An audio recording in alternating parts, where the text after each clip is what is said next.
Right, now we're going to do a video on rendering. Now this is a scene which I've had for a good 2 years, maybe a bit longer. It's part of an animation that I did that was based on a Blender Guru tutorial called Spaceship Corridor.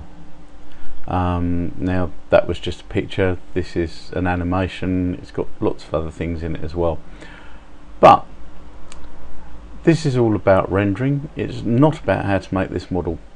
So here, if you like, is a plain vanilla render of this exact scene. And there's some things about it that I don't really like. Now the first thing is there's no glitters off this bit of chrome here. I want some glitters off that. So I'm going to have to change the lighting to rearrange that. And it's a very good idea just to do a vanilla render like this because it lets you see any weak points in your composition. The other things are relatively minor, but I'll go through them as we go through. And it's really that glitter that's worrying me. It's also the fact that you can see everything quite clearly beyond here. We want a depth of field in here. We want the camera to defocus on some of this stuff behind here so that the attention is thrown into this foreground area here. I'll show you how to do that. We also want a bit of glare so that we've got some nice glare around this lighting here and here, and these lamps on here. Might be nice to put an image on this screen, but I think I did actually in the final version, but that would be beyond the scope of this tutorial, which I'm just really going to talk about rendering. But before I do that, I'm going to arrange a bit of extra lighting for that logo there. So let's go into the 3D view. You can see it's a fairly complicated scene, took a while to model, and I'm going to add another light, and it's going to be a spotlight.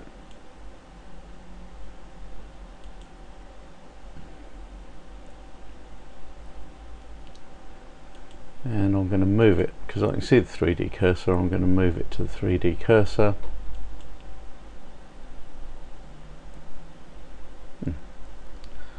Thought I was going to move it anyway. Where is it? Oh, it's down there. How very strange. Okay, it did move to the 3D cursor, but the 3D cursor, which I thought was in the middle, actually isn't. So let's view top and move this to somewhere, because obviously it wants to be about here. So we'll move that lamp to somewhere more appropriate. We'll put it down here. Move it downwards so it's actually possibly inside the corridor. Go back to the camera view, and there we have our lamp. And I'm going to turn on the cone for the lamp so we can see what it's illuminating. Now the lamp is actually invisible. You can't actually see it. You can just see its effect.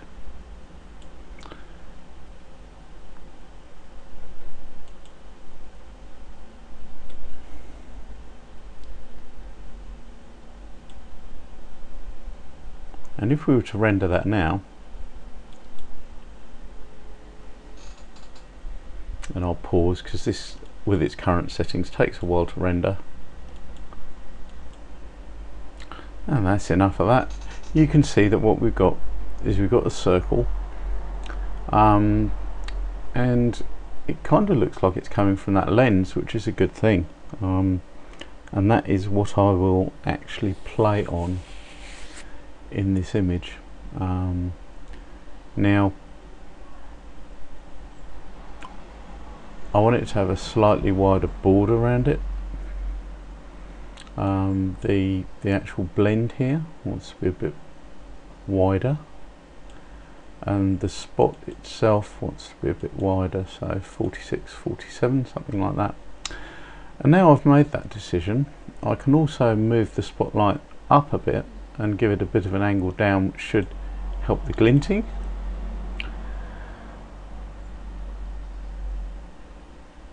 Where are we? Show hide render view.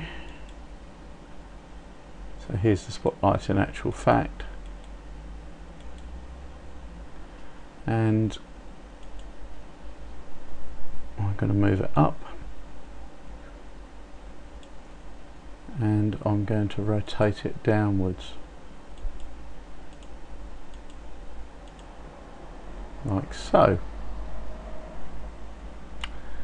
and I'm going to boost the energy behind it. It's going to have an energy of 1.8 or something like that. I don't really know what's going to work, this is just trial and error. And now if I hit Shift B, and here's a useful little tip, Shift B lets you re-render just a part of an image. So Shift B, hang on a minute,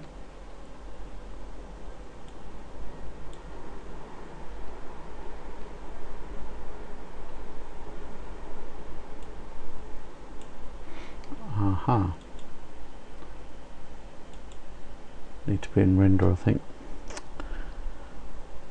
Shift B, maybe not.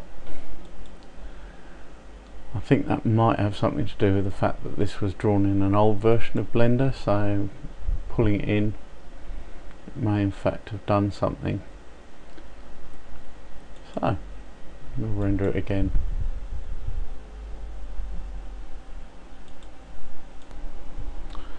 Right, Shift B does work. I'd just forgotten the fact that you have to keep Shift B pressed while you draw the box.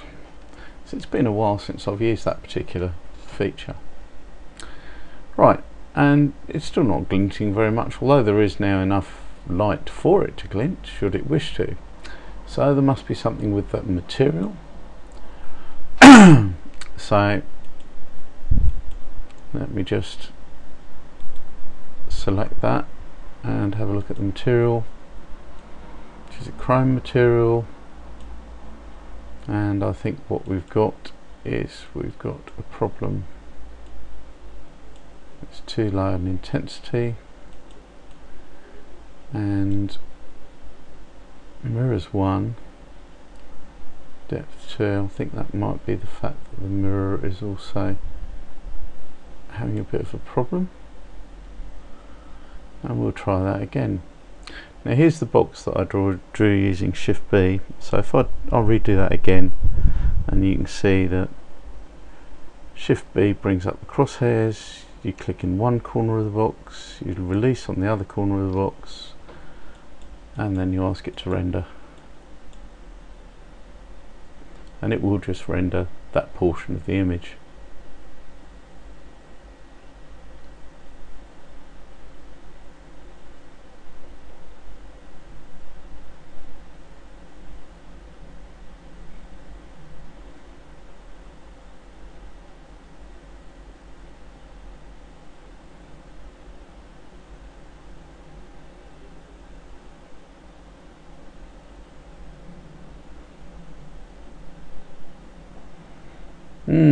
Still not working, is it?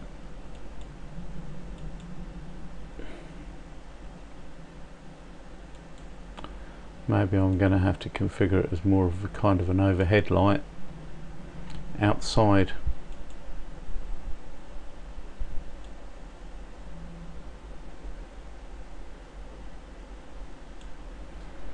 Outside that area. So it looks like there's an overhead like work lamp or something like that. It's just off the picture, handily enough, so I don't have to model anything. And we will reduce the size of that cone. Or will we? No, actually I'm not going to reduce the size of that cone, because a work light wouldn't be just restricted to that area. what I'm going to do is I'm going to increase the size of the blend, and it's quite a nice sort of breakup of light here. I quite like the look of that. So we're going to do a Shift B again, but you'll notice it does actually remember the area, but I want to see more of it, so I've actually changed.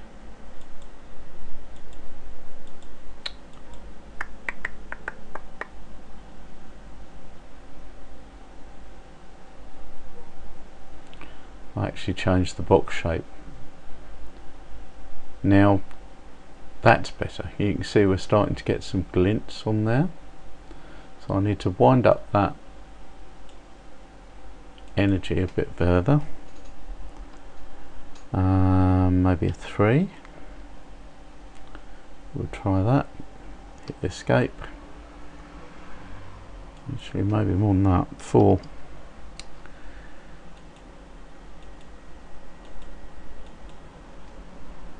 And at the moment it's quite a cold light. I'm not sure if I don't want it to be slightly warmer, but maybe not. It is a space scene and space is cold. As Hawkwind would say, space is dark, it is so endless. Yeah, that I like. It's got a bit of obvious glittery stuff going on there. Right, so that's that sorted out. Now I'll show you how to get rid of your box here.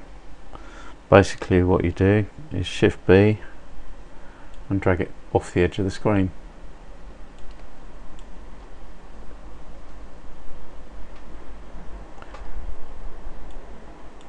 Like that. And now you've got no restriction on your rendering, and when you render now it will render the whole image. So let's get back to what the tutorial is all about, which is rendering. The first thing is setting up to render. Now on a scene that's fairly complicated, like this, I mean I'm rendering in Blender Internal obviously. On a scene that's fairly complicated like this, then there are some settings in this performance tab that do affect it. Now the tile size is the major one. 64 by 64 is a good setting. Blender seems to like that one. Oh, not 9064, 64. This gives you more tiles, and the tiles flit about the screen more, and it does normally seem to achieve an increase in performance. Now the next thing that we want to worry about is where we're going to put the output. I'm just going to put it on my desktop, so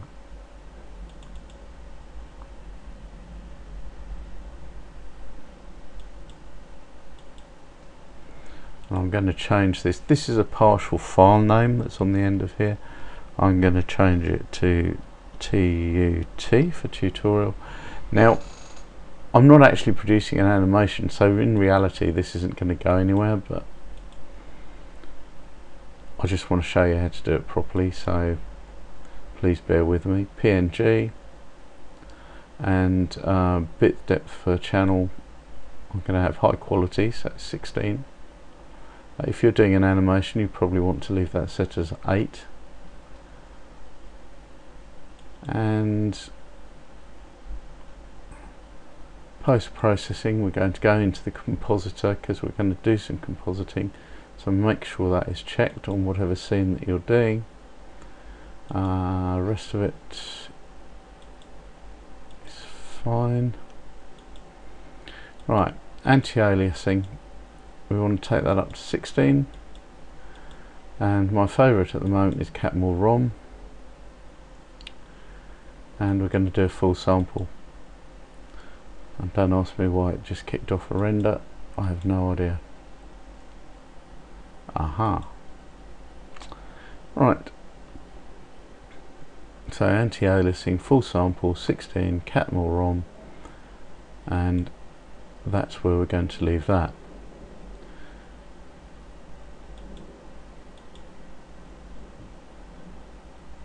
Just checking to see that we've got everything else enabled. And oh, by the way, because it's an internal render and the lights won't affect very much, I'm actually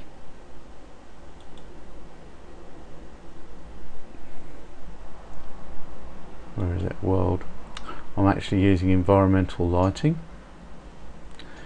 Now, another good idea is to use ambient occlusion, and what that does is it adds some shadows around the edges of things. Just makes things look a little bit better. It does take slightly longer to render, but it's worthwhile. So if I render this now, you'll see a bit of an improvement.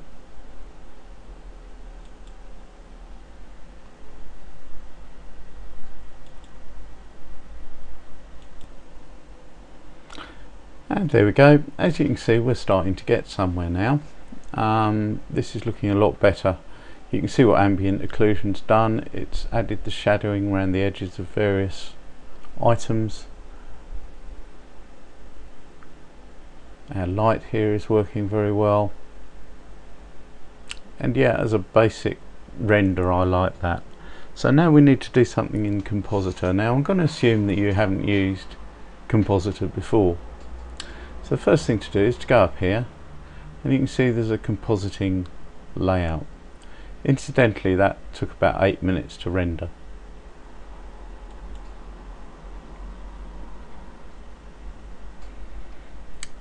Now the first thing to do is to click Use Nodes here, and the way to think about nodes is it's like a chain. If you think of each one as a worker on an assembly line, each node does its job.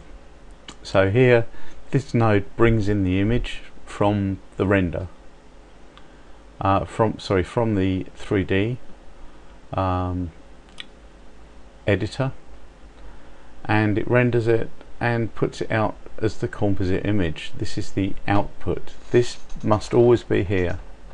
If you get a blank screen when you render something, always check to make sure that this composite node is here.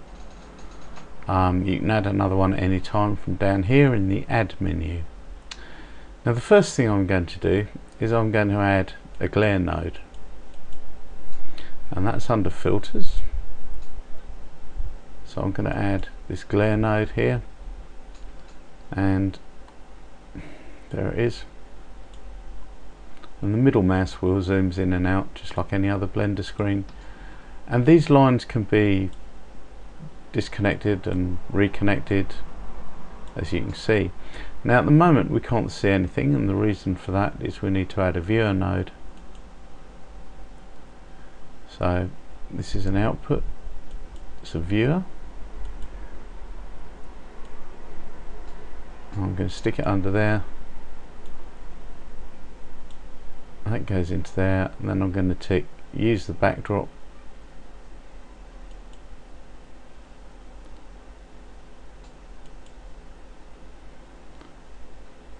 and at the moment we don't actually have a render,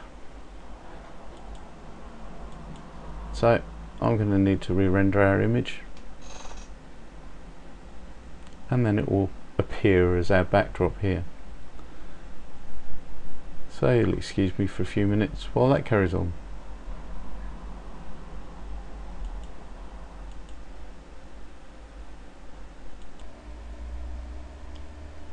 Right, now we can see, let's just zoom this out a bit. If I press the N key, you get the menu, settings menu on the side here, zoom.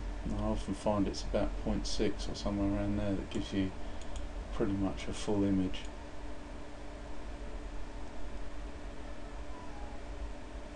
.43 in this case, but it won't be, it'll be somewhere around about 0.5 because I'm going to get rid of this menu. There we go. Now you can see what the glare filter has done. it's taken these lights, it's produced a glare. Now the standard settings aren't very attractive.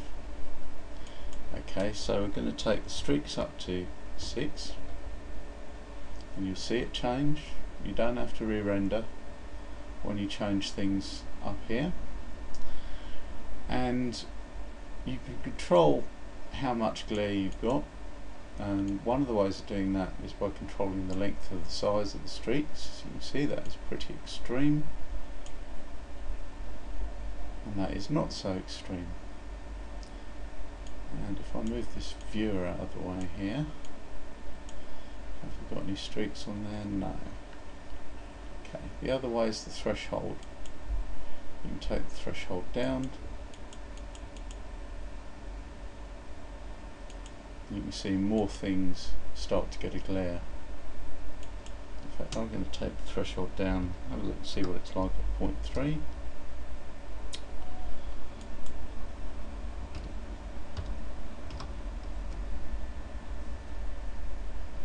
You can see we're starting to get a bit of glare in this area. And now the other thing I want to do is I want to put in an angle offset in here, 15 degrees, something like that. Not 180, 15. Just so that we've got nothing that's actually on. So how does that look? That looks a bit better. And do we want more?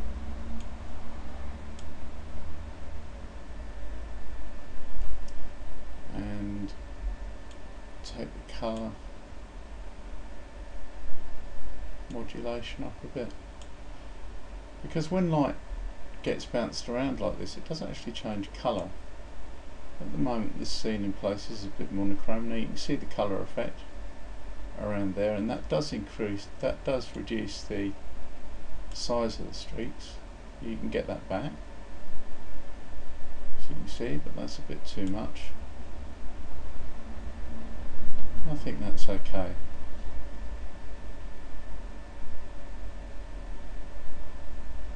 I think that's okay there.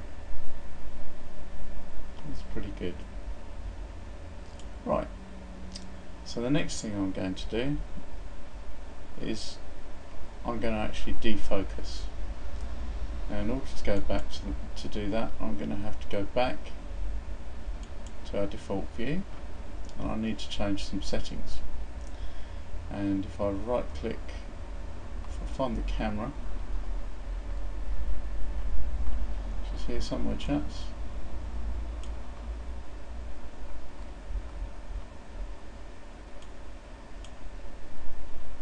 there's the camera, and go into the camera settings, and you can see down here we've got focus. Okay, and this lets us use an object to focus on. So if I go back to the 3D view, right click on our drone here, which is just sphere, and I know that that's what I want to focus on. So I can get the list up, type S for sphere, focus on our sphere, it's there. Now when you're using autofocus, it's a very good idea to use a real camera, and I often use the Canon C300, and that, as you can see, has changed the perspective on the image a bit, so it's worthwhile checking that your camera angle is still roughly as you want it, which it is. In fact, I want to increase that field of view a bit, so focal length at the moment is 35.49. If I take that focal length down a bit, like so. Right, now back to compositing, and I'm going to add in a defocus node, and this is going to be added in before the glare. So defocus.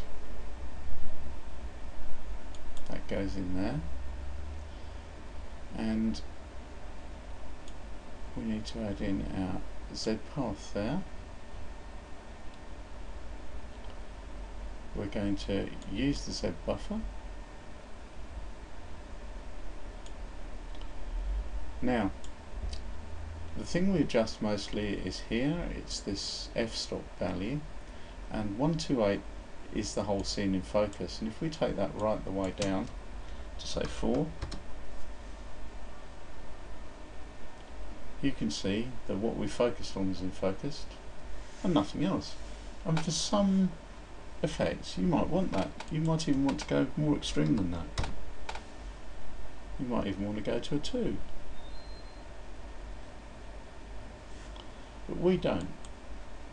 Maybe 9. I'm just going to play with these numbers until I've got him and this panel here in focus and everything else out. 12. Maybe quite a lot more than that then. Maybe 24. And there you can see we now have our panel in focus, our drone in focus, part of the floor, and we're receding, but I think it's still a bit too blurry, so I'm going to turn the maximum blur down. At the moment that's 16. I'm going to turn it down to 10.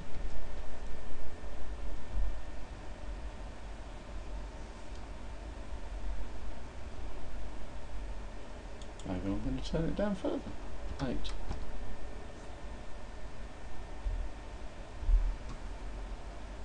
No, I'm still going to have to come up a bit on the stop. 26.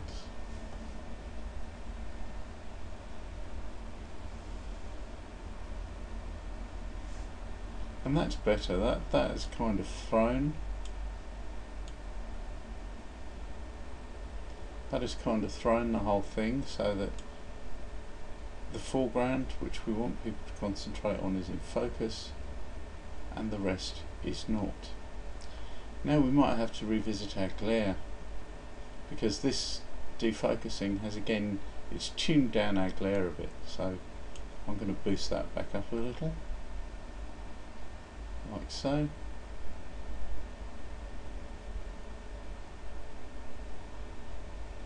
And maybe add to the quality of the glare, so it's high quality.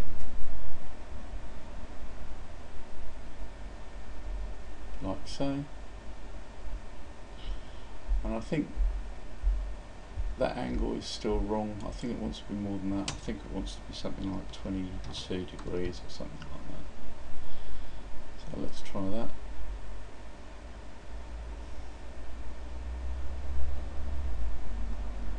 And that looks an awful lot better. So let's set up to do our final render. At the moment, actually I think our camera angle is slightly wrong, because we're seeing this wall here, which we shouldn't do, and we're seeing the edge of that trunking. I want the edge of the camera to be about there.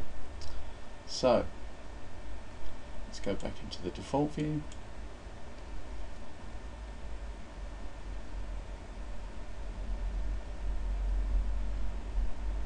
Ah, of course, no, we didn't re-render, did we? So, forgive me. Okay, so let's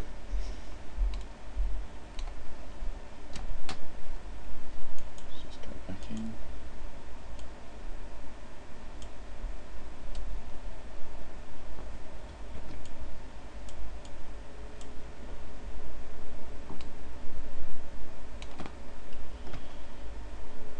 We need to set up for a final render now, and the final render is going to take a bit of time because it's going to be at a higher resolution.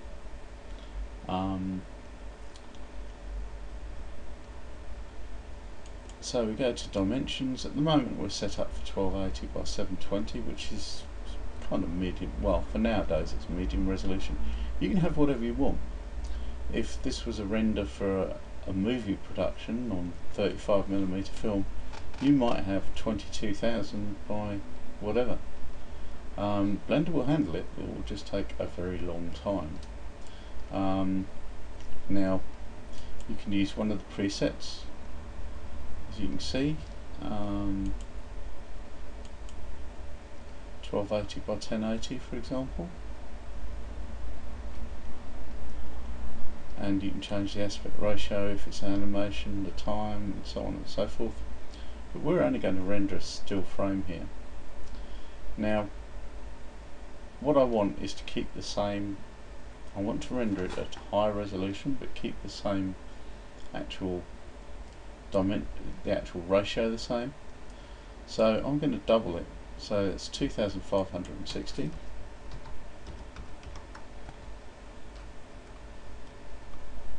and 2160. Whoops, not 65,536.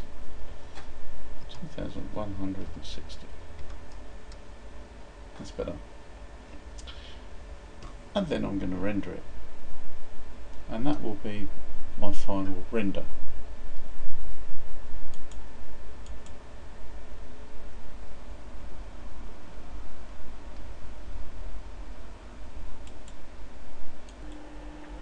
So here we are, just coming up to the end of the render, and I did actually change the resolution and the aspect ratio to get a better view. I did that about halfway through the last render, haven't changed anything else, and as you can see I'm coming up to the hour now. Now the thing that you'll find when you have full sample enabled on any render is that it'll do a whole bunch of like mini renders, and this is how it decides on its anti-aliasing. So as you can see now it's going to go through and it will do several of these mini renders, and it will probably take 2 or 3 minutes on a file this size for each one. Yeah, so this is it, but it's without at the moment any of the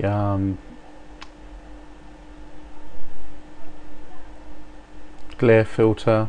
It's without the depth filter applied, because those take place after this step here, which is the full sample anti-aliasing. So we're going to sit here and wait a few minutes. As you can see, it's just done one pass of the full sample anti-alias.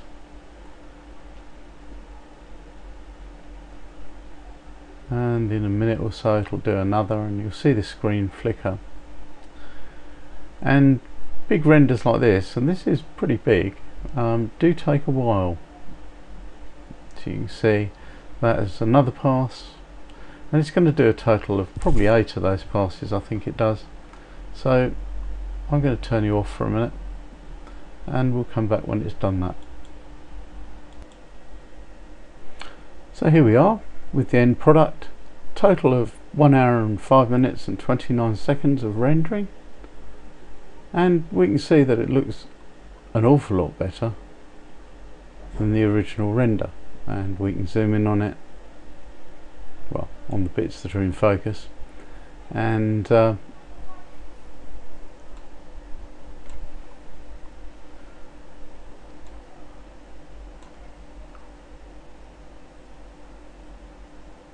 we can see the quality.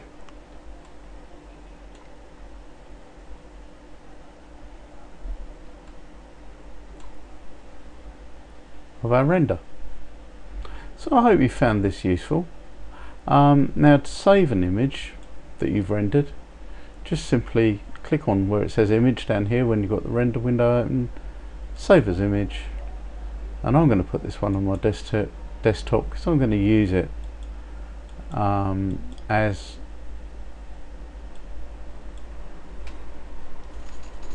the title screen for this video, and I'm just going to call it a tutorial, and it's a PNG, so it's going to be a huge file. It's going to be bigger than Google can accept, so what I'm going to have to do, excuse me, that was the video I was watching while I was waiting for it to render. I'm going to have to wait a little while for this to save, because like I said, it is a big file. I mean, a PNG that size is pretty massive.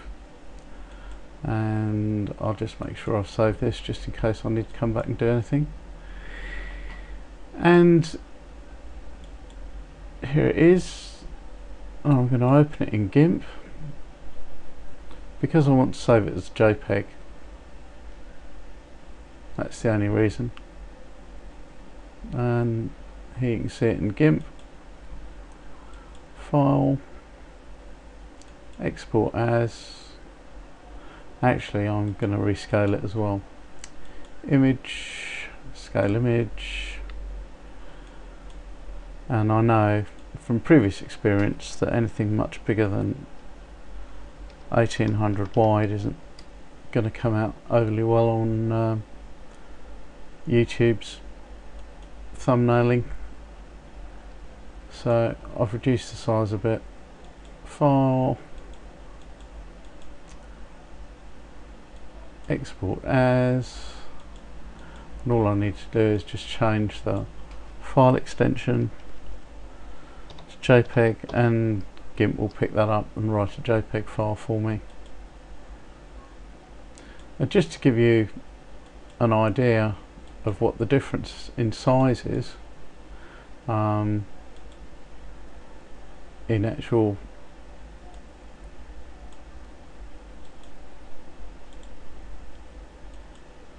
the file I've just written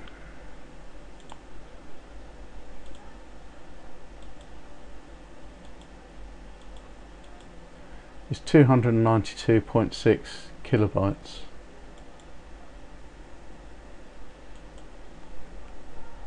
And the file that was the original PNG image was 29 megabytes. Massive. And now you're starting to get an idea of why, if you're actually doing high quality rendered animations for industry, you need a special render farm, because at 1 hour plus per image it's going to be a bit of a nightmare. Also, the size of the files are massive, and you can imagine 24 frames of 29 megabytes per second, your hard drive is going to fill up very, very quickly. So I hope you found this very useful, and please like, subscribe, and of course share the video. Thank you very much.